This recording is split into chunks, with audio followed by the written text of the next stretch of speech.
não se desqualifique, mas esmurro o meu corpo e o reduzo à escravidão, para que, tendo pregado a outros, não venha eu mesmo a ser desqualificado.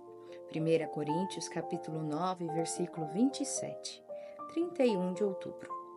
Os últimos anos têm sido dolorosos para a comunidade cristã do mundo todo, à medida que tem testemunhado famosos líderes cristãos caindo em pecado repetidas vezes.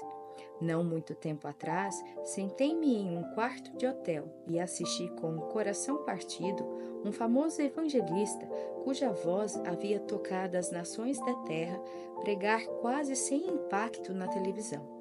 Por causa do pecado em sua vida pessoal haver se tornado público anos antes, suas palavras agora parecem vazias, ocas e irrelevantes.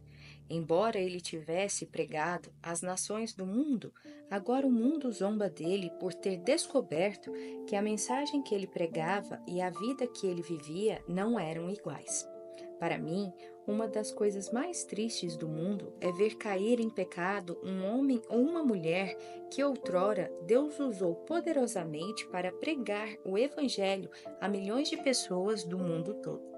Quando isso acontece, traz muita vergonha ao nome de Jesus Cristo. Esses indivíduos podem ter no passado impactado poderosamente sua nação ou cidade para o reino de Deus. Porém, mesmo que estejam arrependidos e recebam o perdão de Deus pelo pecado que cometeram, outras pessoas não esquecem tão facilmente. Gostem ou não, tais atos pecaminosos os desacreditam e arruinam a eficácia de seu ministério.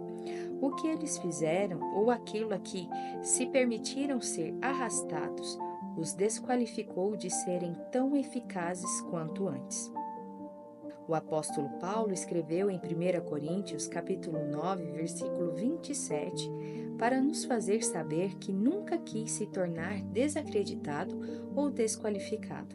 Ele disse: "Mas esmurro o meu corpo e o reduzo à escravidão, para que, tendo pregado a outros, não venha eu mesmo a ser desqualificado." A palavra desqualificado é a dokimos, em grego, que provém de dokimos, uma palavra grega antiga que significa aprovado. Porém, quando um A é acrescentado à frente da palavra, transformando-a em adokimos, inverte a condição, o que significa que essa pessoa não é mais uma pessoa aprovada.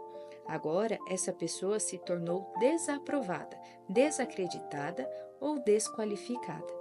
Essa é uma pessoa que perdeu uma posição elevada que já possuiu. Embora tenha sido honrada e respeitada no passado, agora se tornou desqualificada. Perdeu seu testemunho e sua reputação. Como resultado, tornou-se desacreditada, desonrada e envergonhada. Estou certo de que Paulo deve ter visto muitas pessoas caírem em pecado ao longo de seu ministério. Um exemplo que vem à mente é Demas, um líder que foi muito amado e respeitado pela igreja primitiva, a ponto de ser mencionado juntamente com Lucas em Colossenses capítulo 4, versículo 14. Porém, esse mesmo Demas, antes respeitado no mesmo nível de Lucas, é mencionado novamente em 2 Timóteo capítulo 4, versículo 10, onde descobrimos que abandonou o apóstolo Paulo, renunciou à fé e partiu para o mundo a fim de se poupar de uma possível perseguição.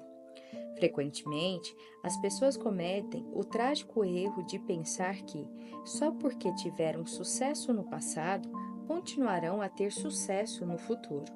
Porém, conheci muitos ministros do Evangelho que haviam tido grande sucesso no ministério e depois lentamente permitiram que seu fogo se apagasse. Quer tenham caído em pecado ou apenas se tornado letárgicos e acomodados, o resultado foi o mesmo: perderam a vanguarda que haviam possuído em seus ministérios. A principal razão para as pessoas se tornarem desacreditadas e envergonhadas é não controlarem a carne. Em vez de crucificar a carne e submetê-la ao controle do Espírito Santo, elas se entregam aos anseios da carne. Como resultado, tornam-se dominadas pelos desejos da carne, que as levam muito enganosamente a cair em pecado. Paulo era um grande apóstolo, repleto de revelação divina e que pregara a mais pessoas do que qualquer outro de seu tempo. Não obstante, uma das suas maiores preocupações era que, após ter feito tudo o que havia feito pelo reino, ele pudesse mais tarde se tornar um desqualificado, o destino sofrido por outros que ele havia conhecido. Paulo não se considerava tão elevado e poderoso a ponto de não poder imaginar isso acontecendo consigo mesmo. Em vez de cometer o erro que outros haviam cometido, deixando sua carne vencê-lo, acabando por destruir tanto a si mesmo quanto a sua reputação, Paulo agiu com grande determinação para manter sua carne sob controle. Foi por isso que ele disse: esmurro meu corpo e o reduzo à escravidão.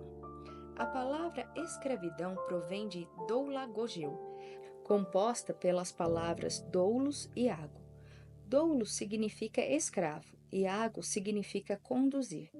Isso quer dizer que Paulo dominou seu corpo e sua carne, em vez de permitir que o seu corpo e carne o dominassem. Ele sabia que muitos crentes se deixam levar por seus desejos carnais. Porém, Paulo estava determinado a ser senhor de sua própria carne. Ele iria reduzi-la à escravidão. Em outras palavras, ele levaria sua carne como sua escrava em vez de ser escravo dela e satisfazer aos seus desejos carnais. Dominando seu corpo e mantendo-o sob seu controle, Paulo fez de sua carne um instrumento por meio do qual pregava o Evangelho. Seus pés se tornaram sua ferramenta para levar o Evangelho a lugares que nunca haviam ouvido a Boa Nova. Seus olhos se tornaram instrumentos por meio dos quais ele era capaz de identificar necessidades a que o poder de Deus poderia atender. Sua voz se tornou a voz de salvação, cura e libertação para os que o ouviam pregar. Suas mãos se tornaram as mãos de Deus que traziam um toque de cura e compaixão aos necessitados. Ao corpo de Paulo, que ele determinou que se tornasse seu escravo e instrumento, nunca foi permitido seguir suas próprias vontades. Em vez disso, Paulo o manteve sob seu comando e fez dele seu escravo para o propósito de realizar os sonhos que Deus lhe havia atribuído. Se você continuar seguindo o caminho em que está neste momento, seu corpo físico será um instrumento afinado que Deus poderá usar, ou será a exata ferramenta que o diabo usará para deixá-lo desacreditado e envergonhado? Quem está dirigindo a sua vida hoje? Você ou sua carne? Se o apóstolo Paulo se preocupava por ele poder se tornar desacreditado após tudo que havia visto e feito a serviço do reino de Deus, penso que seria sensato você também se preocupar com quem está dirigindo sua vida. Não dê muita folga à sua carne, amigo, ou não demorará muito para ela dominá-lo e lhe dizer o que fazer. Você colherá o mesmo resultado que os outros que se recusam a disciplinar a carne. Em outras palavras, você acabará se tornando submisso a ela. Não se junte às fileiras daqueles que já foram usados pelo Senhor, mas agora estão afastados e arruinados porque se recusaram a submeter o corpo. Sua reputação, influência e as almas de homens e mulheres não salvos estão em jogo. Certifique-se de não se tornar um desqualificado após todo o bem que você já fez. Ouça essa oração e veja se ela se encaixa em sua vida. Senhor, nunca quero me tornar alguém que já foi usado poderosamente por ti, mas agora se tornou desqualificado para continuar sendo usado. Sei de outras pessoas a quem isso aconteceu.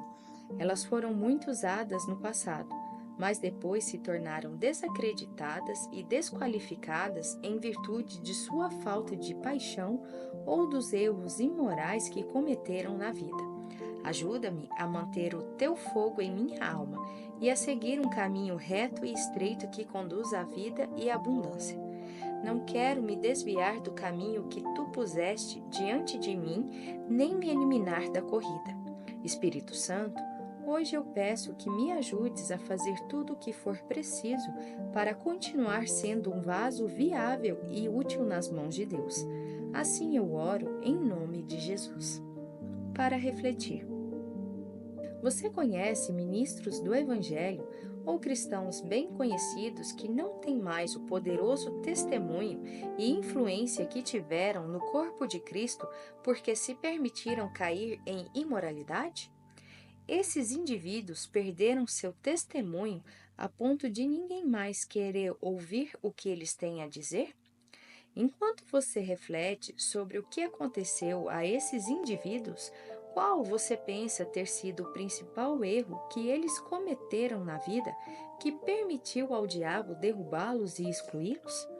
Ao olhar para o que você está permitindo em sua própria vida, você consegue pensar em alguma fortaleza destrutiva que poderia acabar se transformando em um problema suficientemente sério para tirá-lo da carreira da fé? Em caso afirmativo, qual é esse pecado e o que você fará a respeito? Curte, comenta e compartilha. E até o próximo devocional.